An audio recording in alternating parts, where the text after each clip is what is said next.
Hey, what's up, everyone? Thank you so much for being with me again. If you did not see the first episode, please make sure after this one, go back and watch that one so you can get caught up, right? So this episode is really more telling about who I am. I mean, in more detail.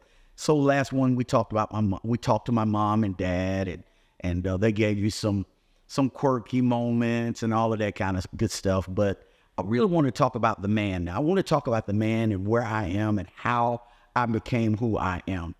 And as I say that, I'm sitting here thinking about how potential actually collides with reality, because all of us have some kind of potential, right? So all of us have a purpose, have a destiny, have some end in life, right? That we know that God desires for us.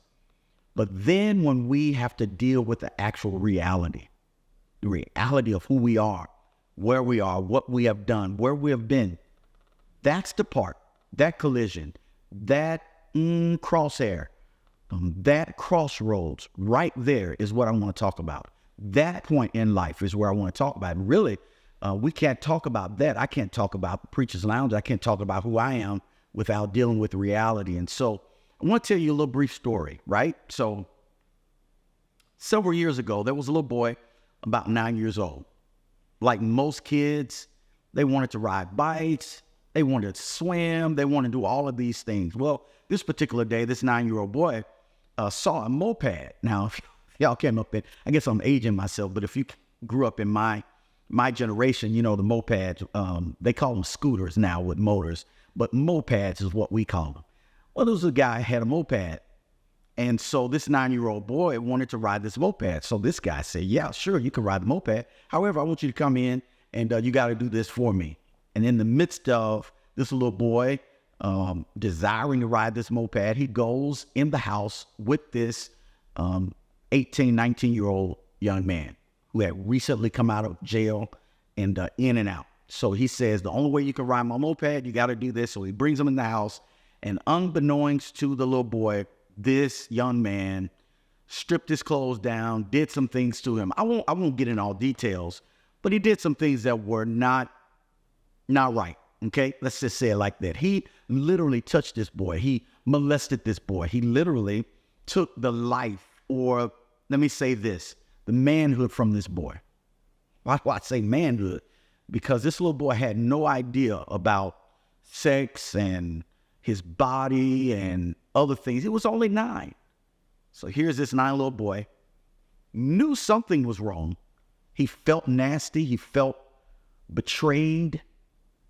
And not only that, but he was angry because when this happened to him, when he left out of the house, first of all, he never got a chance to ride the moped.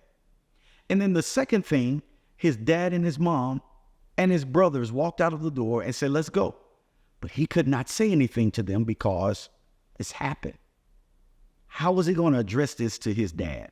What was he going to say to his brothers? What was he going to say?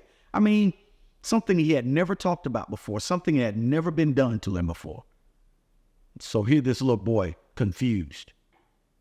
And so after 3 years, 3 or 4 years, when he turned 12 and 13, by not saying a word to anyone, he was confused about who he was and what he was supposed to do. So what did he do at 12 and 13? Well, he tried to prove who he was, tried to prove that he was a man.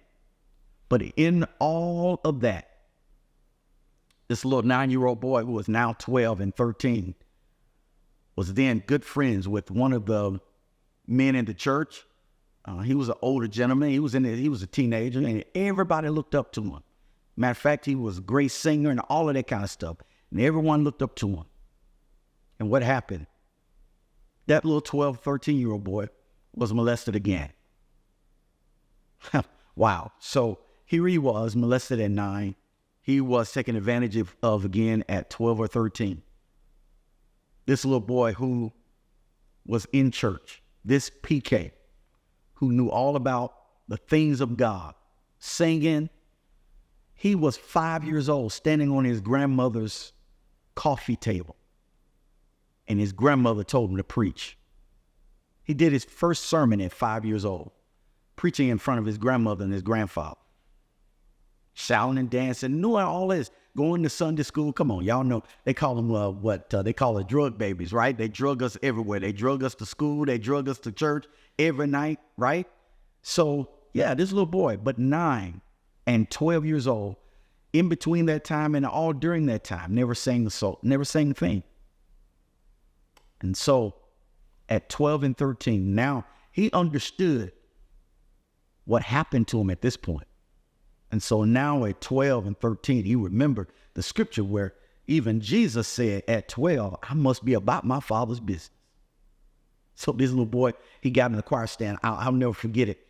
He got in the choir stand and he laid down in the middle of the floor in the choir stand while, in between service. So y'all Kojic folk, y'all know what I'm talking about. So you have an early morning service, then you got night service, right? And all those PKs, we had to stay in the church. We had to clean up and all that kind of stuff and sleep and take our nap. So I was taking my nap in the choir stand. So I'm talking about this little boy, but y'all know it's me.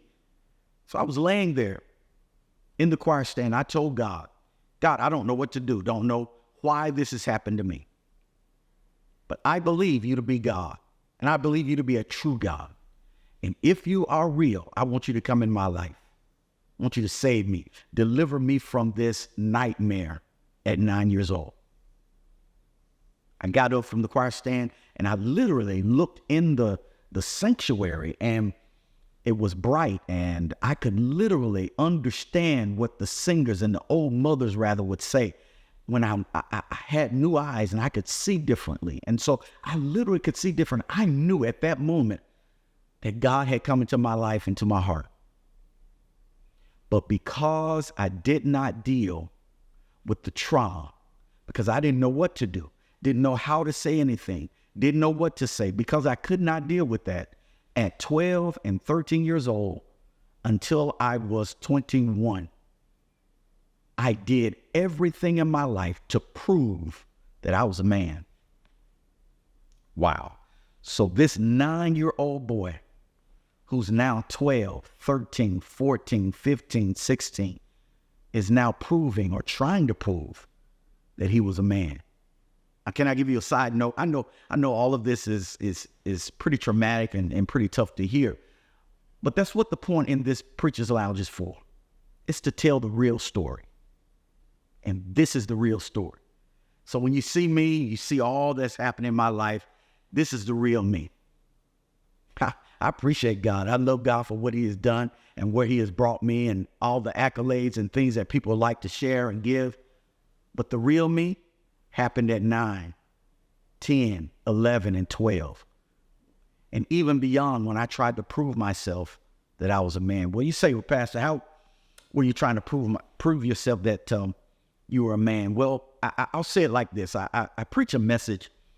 And this may be one of my first books. Matter of fact, I'm going to write this book, okay? So it's entitled, Ready or Not, Here I Come. So it's coming. So if y'all try to take that from me, y'all know y'all heard it first from here. So Ready or Not, Here I Come. That's going to be the title of my book because as a child, those are child games. You play Ready or Not, right? And count and you hide and then you try to find that person. That's what I was doing in my life from 9 until I got 21, trying to find myself.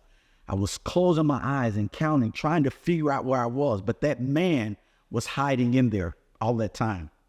And so while I was looking at 12, well, no, let's move up. Let's jump up. At 16 and 17 and 18, here I am now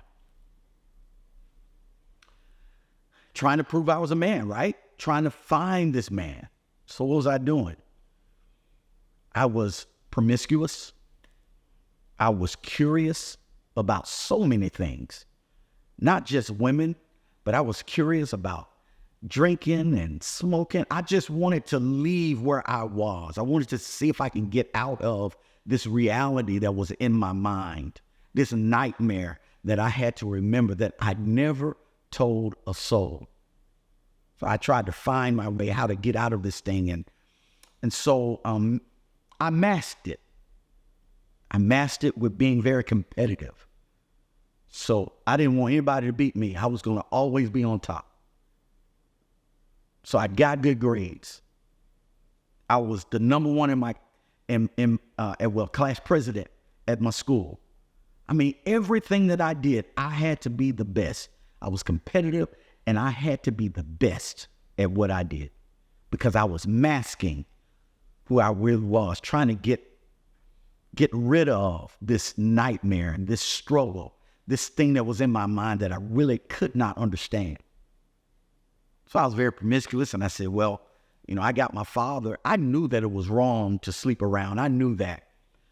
But on the same token, I wanted to be like my dad. I wanted to be like my big brother, right? So my dad, who is a powerful man, who was an humble man, a good man, I saw how he treated my mother, and I knew that I needed to be a man. In order to be a man, treat a woman right? So he taught me that. And so I was promiscuous, sleeping with women. Not only that, but I saw my big brother. He was a musician, a preacher, all that kind of stuff. So, like little brother, we always want to be like our big brothers, right? So, hey, I wanted to be like him. I mean, he had all the ladies, man. He was a ladies' man. Yeah, Alvin, I'm giving you a shout out. I know he's my superintendent now, but Alvin was my guy. I mean, he was a ladies' man. He knew how to just charm and talk. And then he played the musician. So everybody came around the organ, around the piano. They just wanted to be like Alvin, right? So what did I want to do? I wanted to be like my brother. I wanted to be a man too. I wanted to show people that I had swallowed. So what did I do? I was promiscuous, and I made sure that I dressed right. I was G'd up all the time. I hear people saying, well, Coleman, you dressed up all the time, man. You cool, you clean, you all that. But did not know when I was 12, 13, 14, I was really trying to cover up the anger and the hurt that was on the inside of me because I didn't know who I was. I was trying to prove because I wanted everybody to validate me as this man, or validate me as this good guy, or this cool guy, or this smooth guy, or this little 9-year-old boy that didn't know what or where he would get answers from. So I thought dressing good would be good. So, man, they used to call me P-Lo back in the day, right? So I used to wear polo all the time. And even now, my dad taught us when we were boys. I say even now, but my dad taught us when we were guys, little boys. He taught us, hey, brush your hair, comb, brush your teeth. You want to look good and smell good. Put some cologne on and make sure you iron your clothes. Don't go out there with no what do you call it? Wrinkled shirt and all that kind of stuff, right? But did not know that I was really masking, really trying to prove who I was, try to find that 9-year-old boy that was lost. It's really what I was trying to do. Can I pause right there and tell you, people of God, you don't want to allow your present situations, your present circumstances even, or watch this, your present failures to dictate what God has promised you. Don't allow your failures, your present situation, what has ever happened to you, don't allow it to dictate what God has in store for you. How do I say that? Because while I was trying to mask, God still had a plan. While I was trying to find myself, God still had purpose for my life. While I was still trying to figure out and prove that I was a man and a man's man, God still had a plan for my life. Did I fail? Absolutely. I mean, you say, well, how did I fail? Listen, this is the Preacher's Lounge. So I'm telling you, this is straight up, I'm giving you the transparent moment. So what are some areas that you failed in? Any places. Failed many times. I was 16 and met a young lady in school. We grew up together in the church, and we were dating for some time, for several years, on and off. Of course, we were having sex, unprotected. And I had my first child when I was 17, when I was a senior in high school. Now, let me first pause and say this. My oldest daughter is Alexandria, and she is one of the love of my life. That's my girl. But I often have to be reminded to share with her and share with my other children that they are not the mistake. They're the gift. Did I make a mistake? Yeah. At the time? Yeah. Should I have done some things differently? Absolutely. But my children were not the mistake. They are definitely a gift to me. And so They've helped make me, right? Because I did not allow, ultimately, my present failures to dictate who I am today. So today, even that Alexandria, who's my oldest, she's 30 years old now. Man, that was 30 years ago. And she has 2 beautiful children who are my grandbabies. I have other ones. We'll introduce them later, but I just wanted to tell you that, yeah, I had to try to prove myself. And one way of proving myself was through the mistake or failing in being the type man or father that my children needed at the time. I mean, I was only 16, 17, 18 years old when I had my first 2 children. Here I am, the preacher, Coleman, your boy. Me, 17, 18, 19-year-old with 2 children already. Man, that was tough. I mean, it was tough, man. It really brings back some memories for me. I mean, man, wanting to see the kids and not being able to, or paying child support, trying to get a job and don't have one, go to school and people don't understand or they misunderstand, and then you want to be there for the kids, but the mom and you are not in good terms. I mean, those was some tough times, man. That was tough. It was tough. But thank God we made it, right? But even in those tough times, I couldn't quit. I couldn't stop. I couldn't give up. I mean, I had to be kind of like the blind man Bartimaeus, you know. He was blind and he knew he was blind, but everybody looked at him and felt sorry for him. But there were 3 things that he used. Jesus passed by. The first thing he used was his ears. He heard Jesus passing by. The second thing, and well, you know, I ain't coming to preach to y'all. Y'all know y'all preachers anyway. You know, faith coming by hearing by the word. Y'all know that. Y'all can take that and run with it. So Bartimaeus, he heard that Jesus was in town. He heard about that. But not only did he hear it, he reacted and responded by what he said. He said, I don't care what y'all think. I'm going to go to the one that I know that can change. So what did he do? The Bible said that he cried aloud and he called for Jesus, Son of David, have mercy on me. So not only did he use his ear, but he used his voice. He spoke and declared what he needed. He was very specific. Listen, I'm not calling for Peter, James, and John. No, I want the one who understands mercy.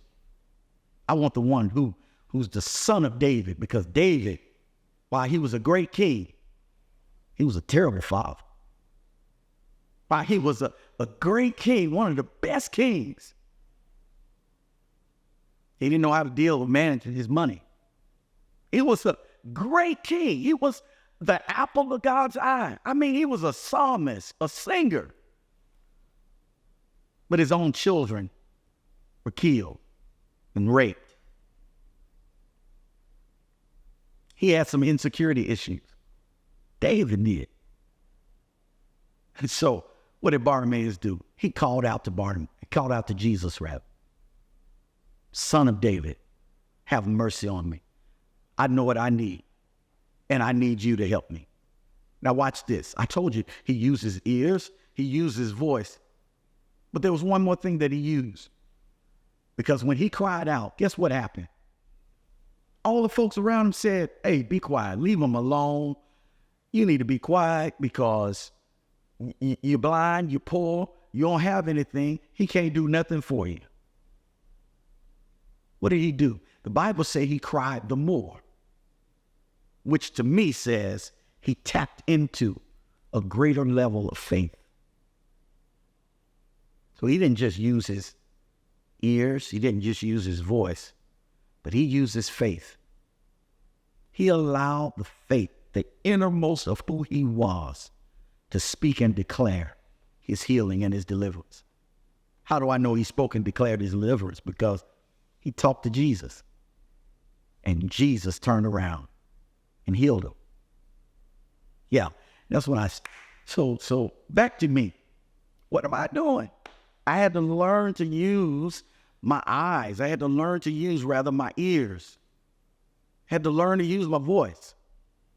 I had to tap into the faith that I believe that God had for me. So how did I do that? Well, that little boy was now 20, 21 years old in college, understanding that eventually you're going to have to start, well, rather have your own house, right? You've already started your family, but you've been in school, so you've been masking it. Now you've been in school, so now you got to get ready because you're about to graduate. And when you graduate, then you got to live.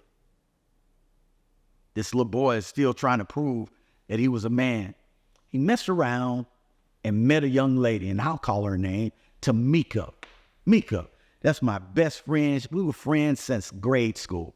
I mean, matter of fact, one day I'll have her on here, just kind of share who we were even as kiddos and how far we've come.